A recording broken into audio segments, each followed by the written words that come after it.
Hey, y'all. Hey, it's your girl, Charlie of Coffee with Charlie, and we are in the house with Miss Rochella Mans. Everybody clap. Woo! Hey, oh my gosh, I am so excited to sit here with you and to spend some time with you. We've had an opportunity not too long ago to kind of sit together and get to know each other a little bit. And when we spoke face to face and just got to know each other a little bit, I was like, I want to talk to her on Coffee with Charlie because our stories are so important. Our stories are so important. And we don't go through what we go through for naught.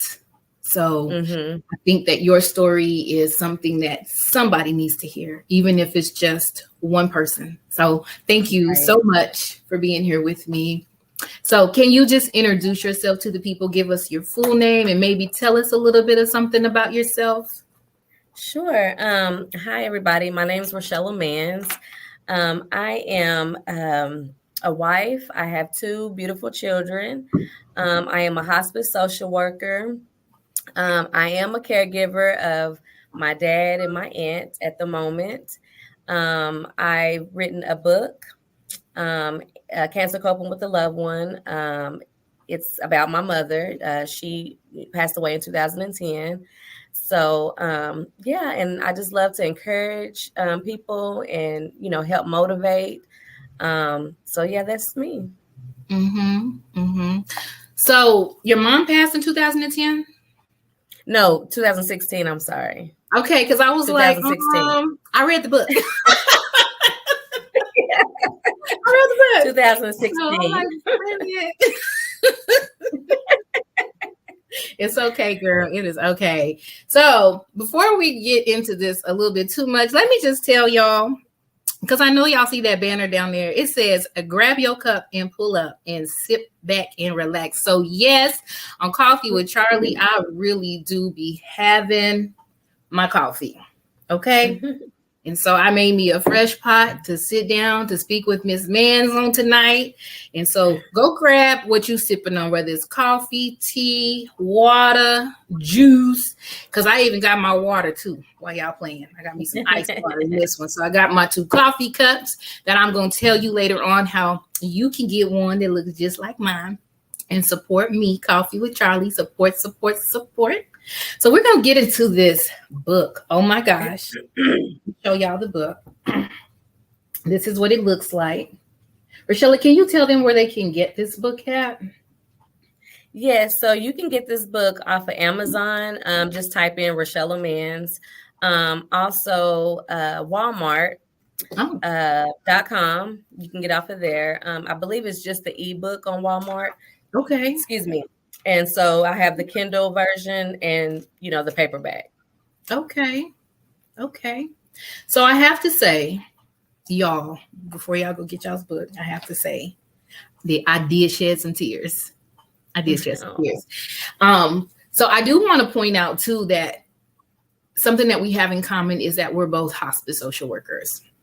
I'm currently by title, the bereavement coordinator for the hospice I work with, but I am a social worker and I do hospice social work, and that is my background for many years. So I think that may be part of our kindred spirit. Connection, yes. So and we also shared the story. I'm sorry, we shared the stage 1 February. Yes, we did. We shared a stage at a women's empowerment event, and we were both speakers on the panel. And so that's actually where we met for the first time. And so, and every woman that was on the panel told basically a testimony, and then spoke to that testimony and ministered to the women that were in the room. So, yeah. So look at God. Yes. So do you have a book in front of you? I do. Good. Because I have some pages that I marked. So She wrote the book. She calls it Cancer, Coping with a Loved One, a Tribute to My Mother. And so really, she's sharing in the book her journey with her mom, her relationship with her mom, but her journey with her mom from the time of her cancer diagnosis to going to the appointments with her, even up to time for her to go on hospice and being present in the final moments. And so, and then at the very end, she writes a letter to her mom. So it's very moving. And one thing that you said in here on page 7 was, I began to question God, something you should never do. So I want to address that for a minute, because I am a grief counselor. That is what I currently do for the hospice that I work with, I'm bereavement coordinator. And I've said it many times in my counseling room, but I even said it just today to someone. Who better to question than God? Mm-hmm. He has all the answers. He has all the answers. Who better to question than God? Who better to pour out our emotions onto, whether it's anger, frustration, tiredness, hurt, pain? Who better to pour it all onto but God? You know? Yes. And I've, in addition to people saying, especially us, oh, you should never question God. Oh, you shouldn't get mad at God. I don't know why not. I don't know why you not get mad at God. And here's why. First of all, we are made in his image, right? Mm-hmm. He gets angry. And he did not tell us we cannot get angry. He said, don't sin when you get angry. Mm-hmm. So I just want to say it's okay. I believe in my heart of hearts, it's okay to be mad at God. It's okay to question God. Mm-hmm. And just for the very reasons I just said, we're made in his image. He gets angry, so he understands us. And then when we bring Jesus into it, right, that part of God, God the Son, that's exactly why he sent Jesus to us, so that Jesus can feel and understand everything that we go through here in our human experience. And so that we can lay our burdens down at his feet. So whether it's grief, whether it's anger, whether it's just sorrow from whatever different angle it comes from, because sorrow comes in many different forms. Grief comes in different forms. Frustration and anger comes from different avenues. So wherever it's coming from, it's okay to give it right back to him. Yes. It's okay. Yes. Right. I agree with that. I agree with that. Like I say, when I was going through the emotions, I was all over the place, when my mom was here. And then when I decided to write the book, I was still learning and still going through, emotions and stuff. And so, and now I know, and it makes so much sense as you explained it, because we do question God, we have to question God because we don't know everything. We don't understand everything. And so God gives us that discernment to see things in a different light, and so, but I thank you so much for explaining that, because when you do read my book, you may get some things like, hold on now, but I was just in a place of, not knowing, you know what I'm saying? And so, but yeah, I agree with that 100%. So yes. Yes. But listen, let me just tell my viewers, y'all saw me do this because I'm at home. And I got family. I got grandkids running around.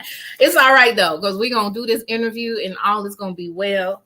And if you hear a little something in the background, that's all right too. So kids gonna only be quiet for so long. So I think I marked something in every chapter, and I wanted to wrap my arms around her and just hold her. I didn't want to seem like I was weak and didn't have it together because I did not want her to fall. You said, people, that is the wrong thing to do.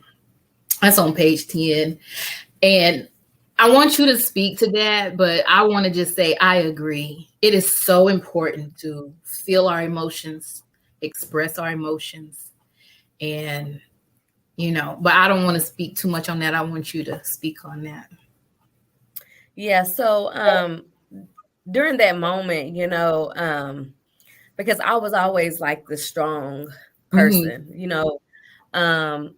and still is, and so of course I didn't want to just, fall apart. And because if I fell apart, my mama, I knew she was going to fall apart. And it was just so, this whole situation was just unknown, But of course, when I look back, I think during that time, I don't know if I was, we were in the hospital during that time when we got the diagnosis of what stage she was in. Yeah, when not diagnosis, diagnosis, the stage.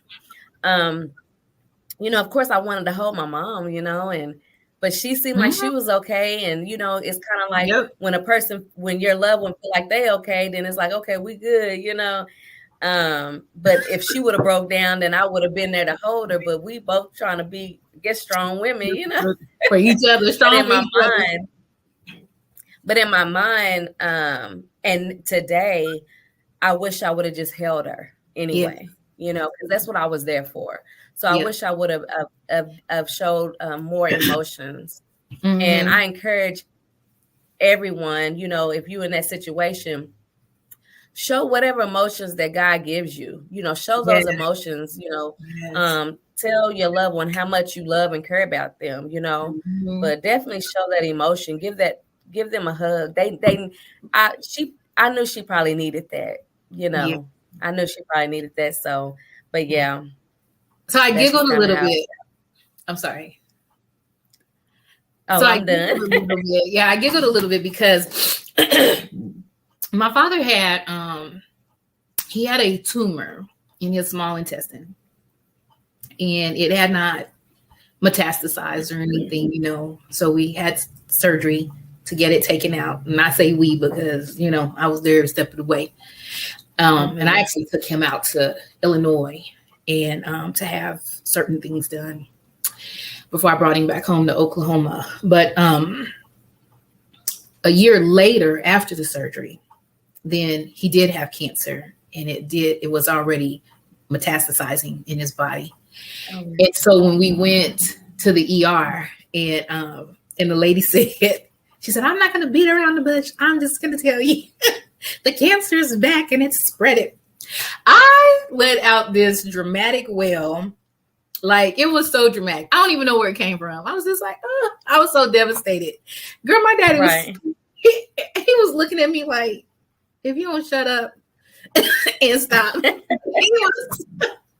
he was just so calm. But I think part of it too was we had already talked about it. If the cancer ever did come back, if anything ever changed with him. My dad was 81 when he passed. So he was an older dad. So we had already talked about, we knew that we would go on hospice. We knew that we wasn't going to do anything, aggressive treatment because that surgery was very aggressive. It was a Whipple surgery. So it was very aggressive. Oh, wow. We just knew that we weren't going to put his body through that type of stress anymore. But I think when people come to terms with where they are in their life and where they are with what's ailing them, that I think that's where that comes from for them. So like for your mother, for my father, there was a sense of peace. Thank God that this is my journey. Yeah. And I accept it. And what's going to be is going to be, and God is in control. Yeah. Yes. Yeah. Definitely is what my mom told me. I said, Mom, how did you feel? And she asked, she did tell me, she said, I just felt a whoosh of like a wind come over me. And I'm sitting here looking like, okay, I didn't get it. I didn't understand it. And I'm like, wow, I'm sitting here trying to hold it together. And my mom, she got this piece, so it was just kind of crazy to me. I think that's why now I focus so much on having peace in my life, Yes, girl. Because that sense of having that peace and not too much worrying and things like that is just it's a different type of feeling. Things can be on, chaotic around you, you know what I'm saying, in chaos, but you're at peace. And that's what I strive for every day. And Every day. it brings me back to my mom during that situation. Yes. So when we met, I had hair. And I don't know if you ever noticed, like on social media or anything, that I had cut my hair. And it was like super short for a while. And because it was one of my really best friends had cancer and she lost her hair. And so just like you talked about in your book on page 13, you wanted to cut your hair bald. And so I was thinking about going bald. I did not, but I got really close to it. And so this is the stages of growing back. And I think you said I was thinking about cutting my hair bald. Man, thinking about it, I wish I would have, but instead I cut my hair short. So that's what I did. Looking back and thinking that's not the same. I should have cut my hair bald for my mama. Please, people, if you have it on your heart to do something to help someone or to show love, do it. Do it. Yes. I think that's important. I'm sorry. Go ahead.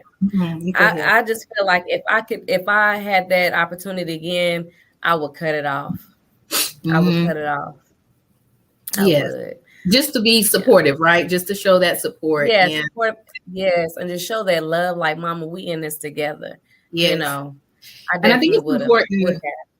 Yes, and I think it's important to follow our first minds, our first heart, and not to second guess ourselves. Yes. I think when we second guess ourselves and then we move forward, there's that hindsight of woulda, coulda, shoulda.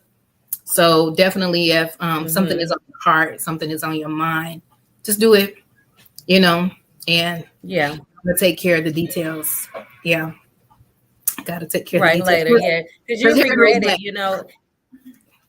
You regret, you know, you kind of had that regret, you know, of dang, I should have done that, you know. So I would have done it, you know. Of course, back then I think I cut my hair short and it was cute, you know, and I was thinking later, like, here my mom is bald, and here I got this short, nice, cute hairstyle. Like this, that ain't the same. But of course, I didn't know, you know. But the short, I never went that short before. So to me, at that moment, it was something. But as I look back, it wasn't the same. Yeah. So do you have anything that you want to add to what we've talked about so far, or anything that has come to mind that you want to bring up? No, not really. I mean, I'm just kind of going with the flow of, you know, some of the things that you have highlighted. So that's good.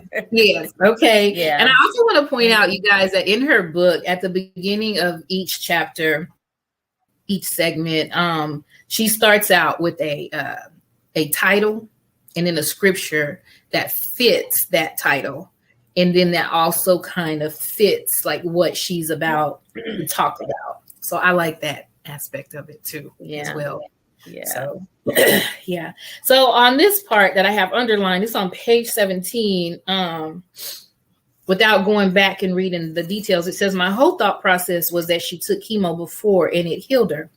So let's start chemo again so we can get rid of this small cell. If I knew then what I know now, I probably would have told her, just wait to see if it grows, not knowing how the chemo was going to affect her in the long run. So she did start chemo the second time. Yes. It was a tough battle. She did. Yeah, it was. Because, you know, and that's just how it is, you know, it's like, you know, the first time it wasn't necessarily smooth sailing, but she got through it. And then I think it was like an 8-month she was on chemo, and then went back in. She was cancer free, you know. I believe that was 2012, and then 2014. That's when it came back, and I wasn't a hospice social worker then, so I didn't know anything about like cancer. I didn't know anything about anything, and so I'm just like, you know, Mama, we might, you know, we should try it, you know, go ahead, because it helped the first time, you know. So that's one of the regrets that I have too, you know. I really wish we wouldn't have went that route. Mm-hmm. You know, just kind of waited a little bit, because to me, I feel like, you know, the chemo, it makes you sick, and it's a lot of things, negative things. A lot of me, wear and tear. Yeah.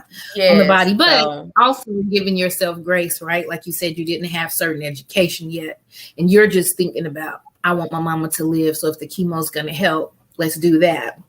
So giving yourself right. grace, just not knowing and just not understanding. And yeah.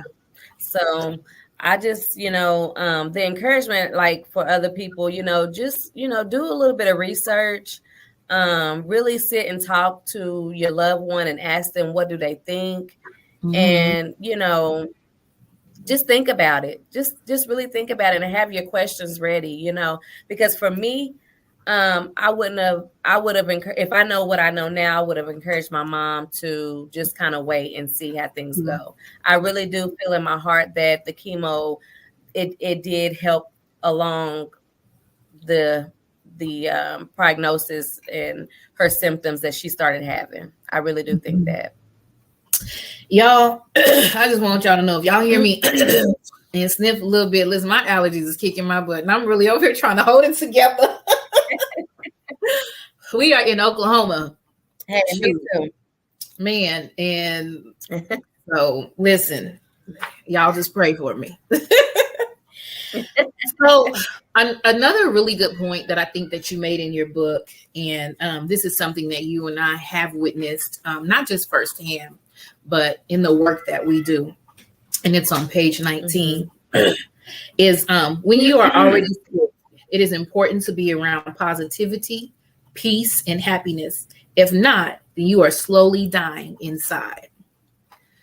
And man, I just 100% agree with that. There's already so much going on in the mind, the body, you know, and it's just when you're around negativity or people are bringing in negativity, that energy it's real. It's real. Man. Yeah, you got to command your atmosphere, what you need, and how.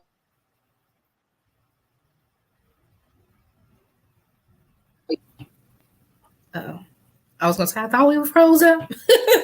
Yeah, we were.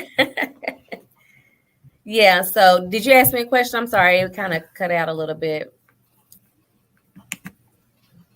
Hold on.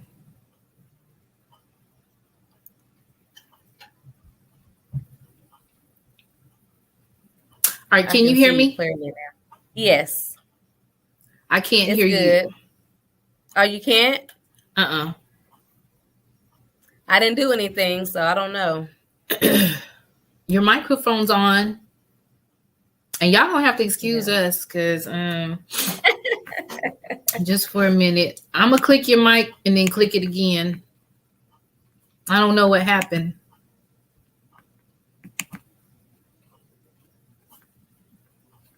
You didn't hit your mute button, did you? Yeah, you're muted.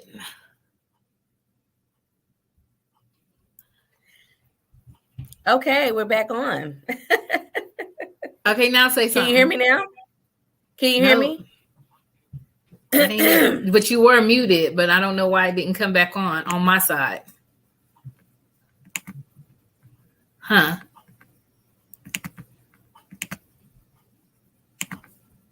Can you hear me? I don't know. Can you hear me? We were doing so good. Yes. I don't Hold know on, y'all. Bear with us, because we're going to figure this out. So I wonder if you go out and come back in. Okay. Oh, let me do this. Okay, now say something. Oh.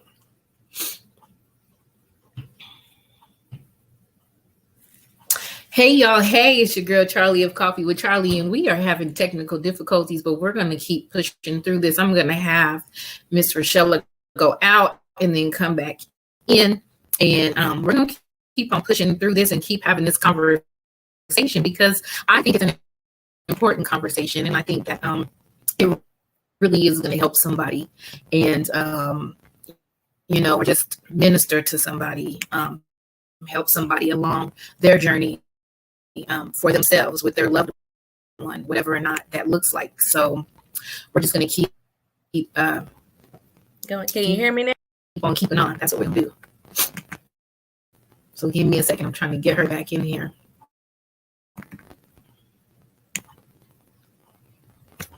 And when it is a good word, when God is in it, when there's something that someone can get from it, learn from it, grow from it, be ministered to, the devil gonna do what the devil gonna do. So y'all gonna be like, it's technical difficulties. It ain't devil. It's the devil. He all up in my tech. He is all up in my tech. Let me message her. She's here. I see her. I want her to know that I see her, but we just split. Listen, viewers, stretch forth your hands. Satan, we rebuke you in the name of Jesus. All up out of this interview. Get gone. Get gone. Seriously, in the name of Jesus. Get gone. So we can give these people the word. Okay. Mm-hmm.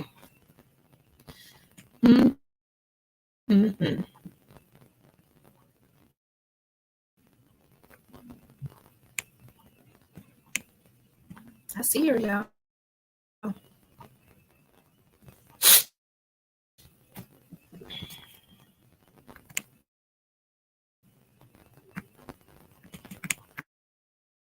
But I don't know what's going on.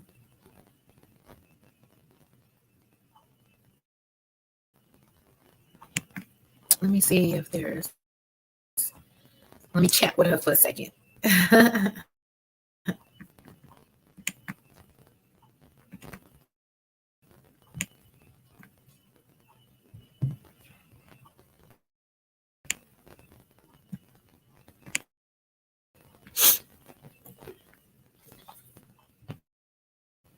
Okay, y'all, she said she's going to switch from her computer to her phone. So we're going to give her a second to do that. And I'm so sorry for these technical difficulties, but I'm not going to stop press forward, and I'm not going to stop this interview. And if I have to finish it out myself, just talking to you all from what I read in her book, how I understand it in her book, how it ministered to me and spoke to me, and that's exactly what I'm going to do, because there are some really good points in her book that she made, especially like from the mother-daughter perspective and just that mother-daughter relationship. But parental and child relationships are so important in general. And so I just love that she was able to go on this journey with her mother and walk on this journey with her mother and be there for her the way that she was there for her. And I got to walk along my father on his cancer journey with him, myself, and my children. And so that was nice for us. And it's a blessing and it's an honor to be able to love on and support someone so close to you that you love so much on their journey, and to walk with them. And I'm sure for them, it feels good not to be alone. It feels like a blessing not to be alone. And I know for a fact my father didn't want to be alone on that journey, because he expressed that to me. And as I talked about in the different part of the interview earlier, like being open and honest about expressing yourself. And she says she sees me, but I can't see her. So just being open and honest about expressing yourself and saying what's on your heart, saying what's on your mind, and just kind of going from there. So give me 1 second, y'all. We're gonna get her back in there.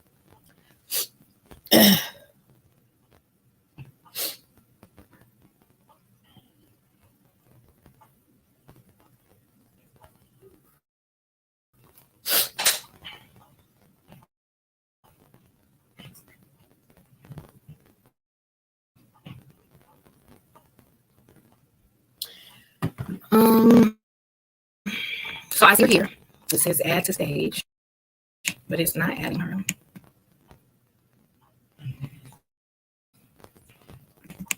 She says she sees me. So I don't know what's going on. I'm getting hot, y'all.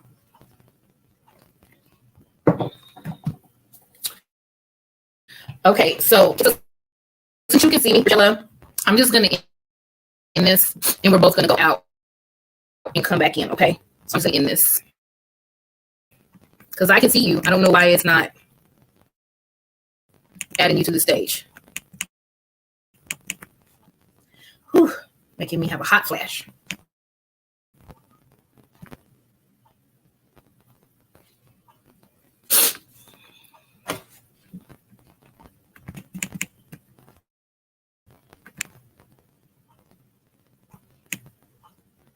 And sucker, they don't even want to end it.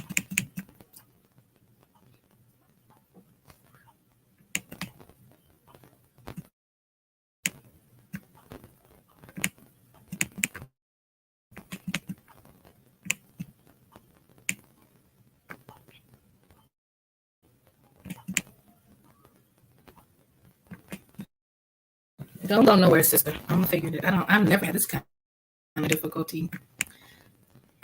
So I know the devil is a lie. I'm gonna exit out of StreamYard so you won't see me. But I don't remember because I was trying to. Yeah, Okay, y'all. Oh my gosh, I have never had that type of issue before on an interview, but here we are, and we're just gonna keep going. Listen, your girl ain't into all that technology. Yes, y'all. Just bear with us, but because we're just gonna keep going. There's a lot of fruit in what has been said, and there's a lot more fruit to come. So we just gonna keep going. Y'all keep on sipping on what you sipping on and keep on tuning in with us. But thank you for bearing with us. Oh my gosh, I've never had that happen. Now. So let's see. I think I just underlined that part for me. And there's another thing that you said that I have often said within my family, for different persons that were ill, and definitely depending on their age, and even in doing the work that we do, right? Hospice. And we know that our patients are going to die. That's the whole purpose of coming on to hospice, is to get comfortable on your journey to your transition. So on page 31, you said, I told my mom that she was going to be healed, whether she was here on earth or in heaven. My mom cried and told me she was proud of me. I'll never forget that moment and those words. Girl, let me tell you, I cried reading your book. And y'all, the devil don't want me to be great. He don't want me to be great tonight, but I'm gonna be great. Look, and I'm not we are. And I'm just going on. Oh my gosh. Okay. Whew, help us, Jesus. We're touching on some things tonight. You know what I'm saying? The devil don't like it. And he does not. Stop it. But it's so true, everybody. It is so true that unfortunately, we are all going to die on this side of heaven. And while we're here on this side of heaven, we're going to have trials and tribulations, and we're going to have sickness in our body. And sometimes we will be healed on this side of glory. And sometimes our healing comes over in glory. Yes. Woo, Jesus. And that's why it's so important to know not only who you are, but whose you are, and to be in a relationship. So a lot of folk That need is. to get away from religion and get into relationship. Ooh, Yes. Yes. girl. Or even just spirituality, the spirit. But yes, like I touched on my book, and I'm so glad you brought that up. But that's one of the things that I had asked God for like 2 weeks before my mother passed. I mean, I was broken. I didn't know what to do, who to turn, I knew who to turn to, but I was just broken. I knew what was happening, but I just didn't want to accept it. And Yeah. it was Wednesday night at church. I mean, I, shouted out to God and asked God to just help me come into my life and give me peace and all these things. And it was just like the floodgates just of the spirit just came poured over me. And at that time, God, it's like God gave me that discernment of your mom, your mom is going to be okay, that mama's going to be okay. And it was just like the peace that came over me. And that was something that I asked God for. Like when I tell you, when people say, walk by faith and not by sight, it's so easy to say that. But do we really do that? That's Bible. Right. And that's why practicing your faith is so important, right? You gotta strengthen it every time we're going through something. So what's been my thing for 2024 is not to say, if it ain't one thing, it's another. But I'm going from glory to glory. Because the word tells us we're going from glory to glory. Same thing. I walk by faith and not by sight. That's Bible. It's not cliche. It's not something somebody made up. That's the word of God. Walk by faith and not by sight. But, it takes time to develop your faith, and as we go through things in our lives, our faith gets strengthened when we see God's hand move and we understand that it's God moving in that situation, and it strengthens our faith. And faith, just like anything, honestly, is a choice.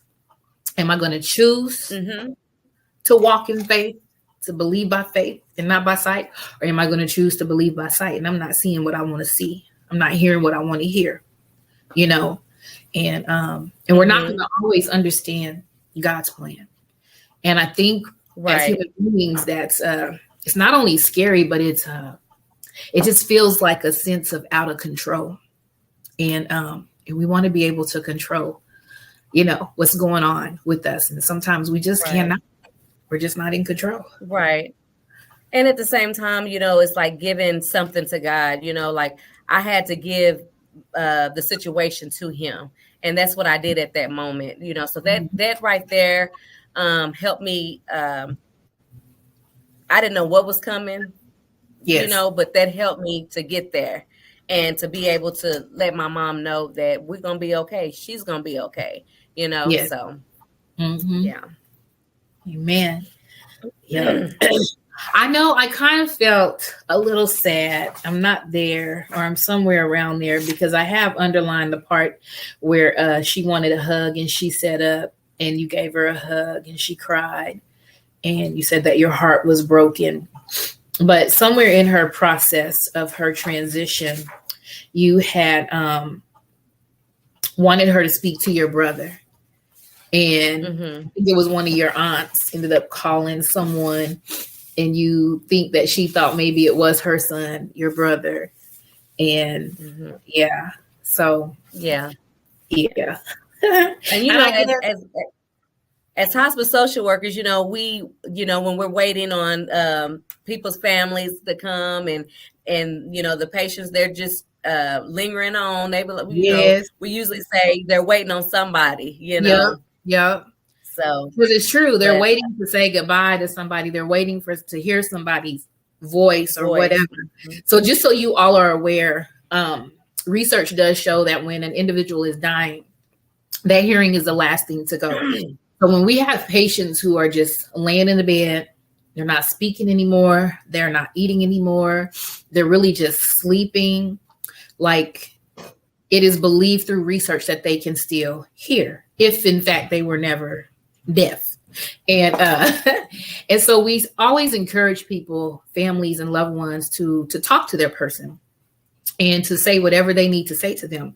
And what we have found is when people are lingering, like everything about them says that they should be gone from this world. Their breathing patterns, their vital signs, everything about them says that they should be gone from this world physically, but they're not.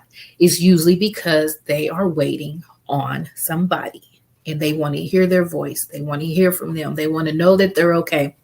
And sometimes, I don't know if you've noticed this, Rochella, but sometimes they just want to be left alone. We have had patients that have been overstimulated and everybody's like, why they ain't gone yet? And we're like, walk away, just walk away. Give them a minute. Yeah. And usually the patient will die because they are overstimulated or they just want to do it by themselves. Some people want to do it with somebody there and some people want to do it alone. So we have had to say to people, just walk away, and they'll walk away and the patient will let go. So death and dying is, it's no cut and dry, so to speak. No. There's no easy way to deal with, especially with a loved one like, you've experienced as well, but, God, he gives us these journeys for a reason, I'm still learning, I'm still growing. And I just thank God that, because I feel like it was a reason for me to be a hospice social worker. I truly believe the way my journey even has been, I feel like this is what God intended for me to be in. So I just pray that my book, continues to help to help people to realize certain things, and for me, I'm always up for questions, if you just like Charlie, had highlighted some things. Now, I don't agree with that. I'm learning as I go, and I love to hear feedback. Yes. So I'm, if you have any feedback, just hit me up, on Facebook, my email, whatever, I love to learn and I want to be able to help and encourage people in any kind of way I can. Yeah. But your book is your book, darling. When you wrote it, that's how you feel. So in the beginning, I just wanted to share that portion of it that, I think God wants us to talk to him, and however we say it, that's how we gotta say it. And he understands. He understands us better than we understand ourselves. So yeah. So it's pretty much normal to question God. Yes, I think so. Normal. I believe so. Because again, like I said earlier, like who better to question? Because he literally has all the answers. He literally has all the answers. He knows it all. Ain't that what he told us? So another thing that I love about your book, and on page 38, and it's a really, really great nugget, just for people in general, relationally. It says, my mom grew up not knowing how to show love consistently, like I was needing.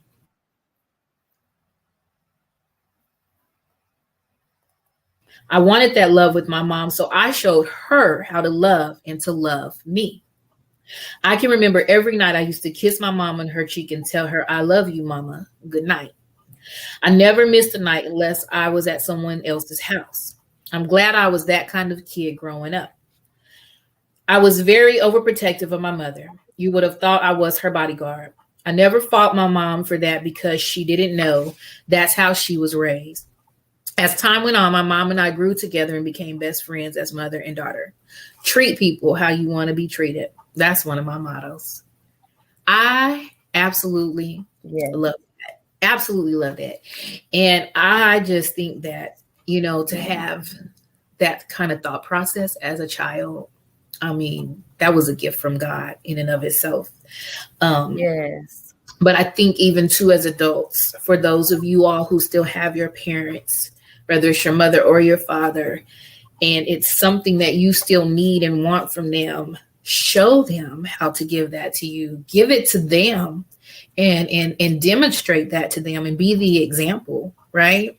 And I think that can go across the board in any relationship, in marriages, in friendships, or whatever.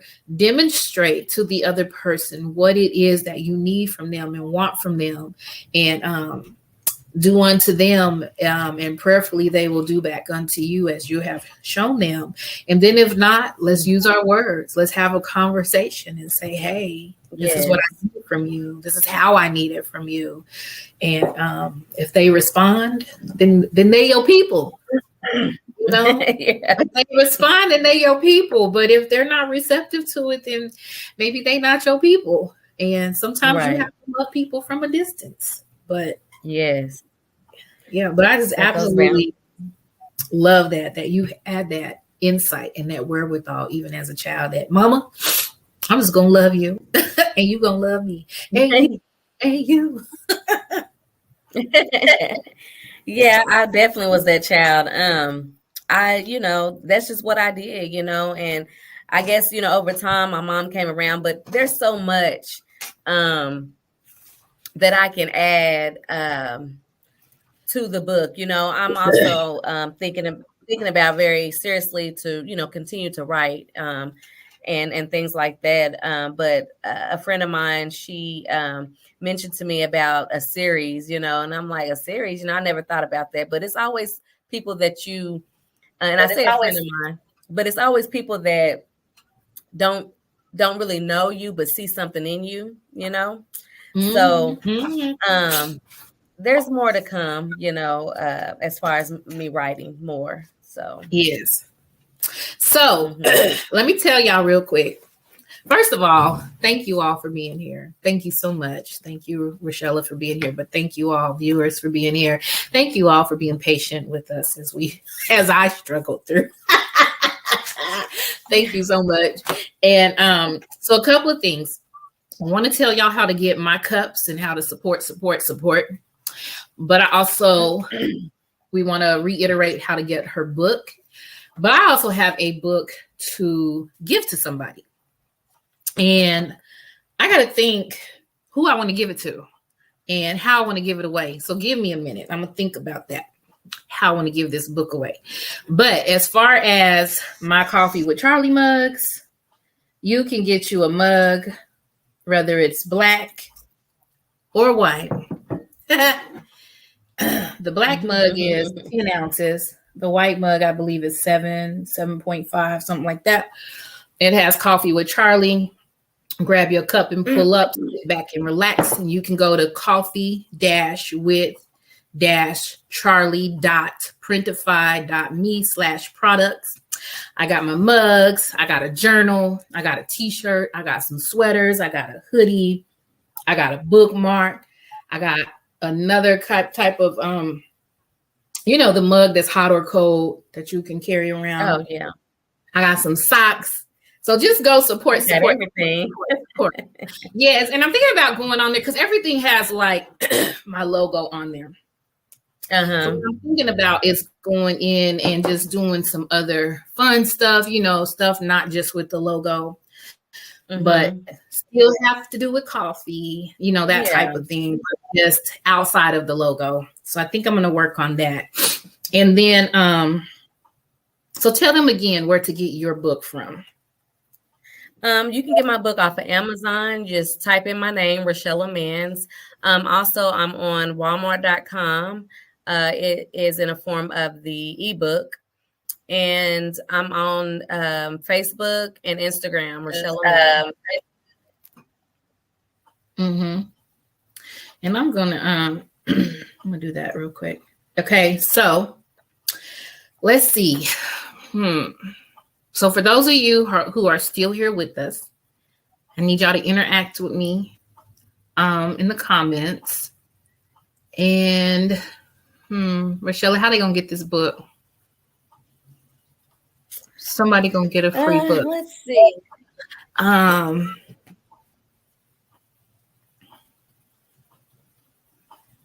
normally. Let's see. Does anybody know the name of the book? Do you remember the name of the Yeah. book? Okay. So without us like repeating it, holding the book back up, whoever can type in the comments first what the name of the book is, even if you just get some of it right, but you're the first one. Yeah. I have a book to give to you, and it doesn't matter where you are. I will mail it out to you if you're not local to me.